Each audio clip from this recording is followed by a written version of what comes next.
Excuse me, Supreme? Yes, Supreme.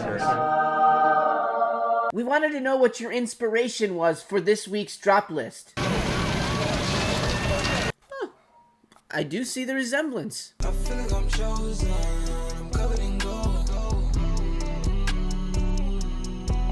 Welcome back, friends, to another edition of Fauntleroy's Finest, and today we're going to take a look at Supreme's Week 6 of Fall/Winter 22. That's nasty. It's not one of the best weeks that I've ever seen. I'm just going to throw that out there.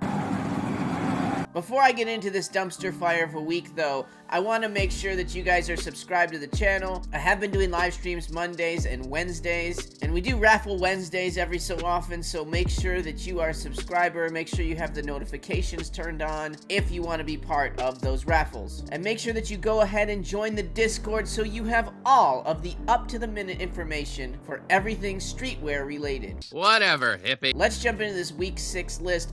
I'm going to go through this pretty quick. First up, we have this long sleeve button-up shirt. Nah. Then we have these split soccer shorts. Nope. Here is the split soccer jersey. Now, to be honest with you, not that bad of a jersey. I'm not gonna hate on this one too much, but it's definitely a personal. Awful, I hate it. Next we have the contrast stitch beanie. I mean, whatever. And then right next to that is the contrast stitched button-up. I'm gonna have to say again, whatever. Next up, we have this leather blazer. Yeah, you want to be the hardcore boss in any business meeting, you need to be wearing a leather blazer. Even if they're like just getting coffee for people, they're doing it like a boss. Like a boss. Gonna be really expensive, and it's gonna be a personal. And obviously, if you get that blazer, you're gonna need some leather pants to go along with it. These pants are gonna be like $400. Unless you're playing lead guitar for Guns N' Roses, I don't really think you need leather pants. That's just me. That's just my opinion. I mean, if you want leather pants, it's all you. Next up, this washed half-zip pullover. This one isn't bad. It just, obviously, again, another personal, but it's kind of a decent-looking piece. Pretty cool, I guess. Next up, we have the micro down pant. I'm not really a big fan of these pants, to be honest with you. You kind of look like the Stay Puft Marshmallow Man or the Michelin Man, something like that. If you bought these as a personal, you're probably going to like them. If for some reason you were looking to resell these, it would be the largest size of the black version, but I really don't think that there's any resale here. Next up is the property label beanie. I mean, it's just a beanie, honestly, 100% personal, but at least it's probably going to be like $38, so that's good. You basic. Here we go, guys. This is the item you guys have been waiting for, the multicolor faux fur jacket. This thing will be very expensive. I'd expect it to be right around like 600 bucks. I'm sure there's an estimated price up here for you. I really don't see a lot of resale in this either. This could be a piece back in the day that would have been sneaky good. I just don't think this looks very good, honestly. It's kind of a cool piece just to look at it, but I really don't see this being very wearable. If you get one, I'd love to see a picture of that thing, but I'm good. Nope. Next up, this camp cap is probably one of the few items that I could recommend for the week. Obviously, get a black one, and if you're feeling a little risky, maybe that camo one. I'm kind of interested to see what the box logo is on the front of that camo one. Not a whole lot out there to put this camp cap in a cart with, but this is a decent item for the week. Get her done. Next up, a little bit of a sleeper item for me, this rhinestone hooded sweatshirt. I don't see this selling out at all. They generally make less of the rhinestone items, and this isn't a bad graphic on this hoodie. It kind of looks cool. That green one looks really neat, and a few of the other colorways do too. Again, this is another piece that would be really nice if you could pick it up on the sale. Just kind of a sleeper item to keep your eye on if you really need to gamble on something this week, but it would definitely be a very, very long hold, to be fair. I don't know what the fuck you're talking about. Next, we have this property label short sleeve top. I mean, whatever, it's a short sleeve top. Move along. Here we have the boiled wool S logo hat.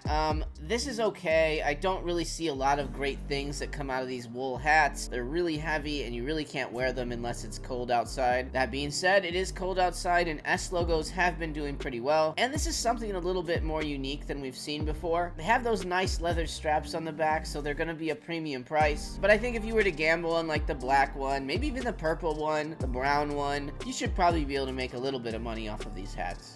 I might fuck with that. All right, here we go, the Field Gear Balaclava. I really think this is a cool piece. I like the colorways in this, barring the white and that yellow. And I think that you have a chance of making a pretty decent amount of money on this, depending on what the retail ends up being. I personally like this Balaclava way better than that Iraq one. I think like the black colorway, the camo colorway, those could do pretty well. That blue one looks nice too. So if you are buying anything this week, I think throwing one of these Balaclavas in your cart is a good idea.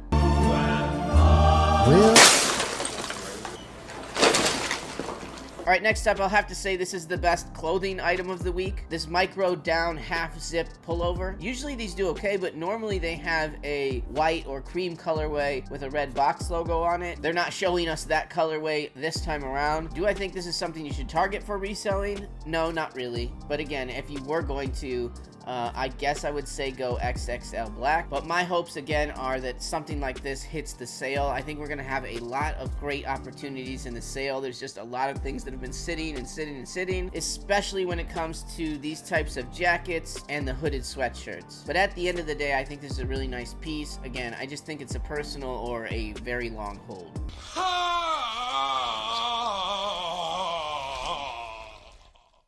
And then finally, the #1 item of the week, according to Supreme Community, a watercolor set. Oh my god. That's right, if you guys wanted to be like some kind of Van Gogh, Rembrandt, next level kind of painter, these are the paints that you need. It is a pretty neat little set of paints. These are gonna be very expensive. I believe like the regular set, just without Supreme on it, go for like $70+. I see these being in the $100 range. Why?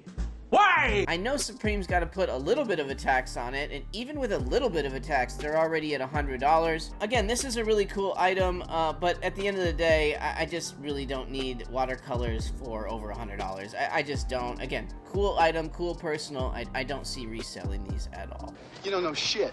Well, there you go, folks. I told you it was going to be a fast one. I would really just say skip it. I can't this year. Let's just forget it. Yeah. Seriously, just skip it, guys. Do not even bother. Just sleep in. Go do something else. Go to the park. Get a kite. Fly the kite instead of copying Supreme. No, kites are skytraps. So thank you guys for watching this video. And if you did not get all the Fauntleroy that you need by watching this video here today, well, then you should check out these videos right here.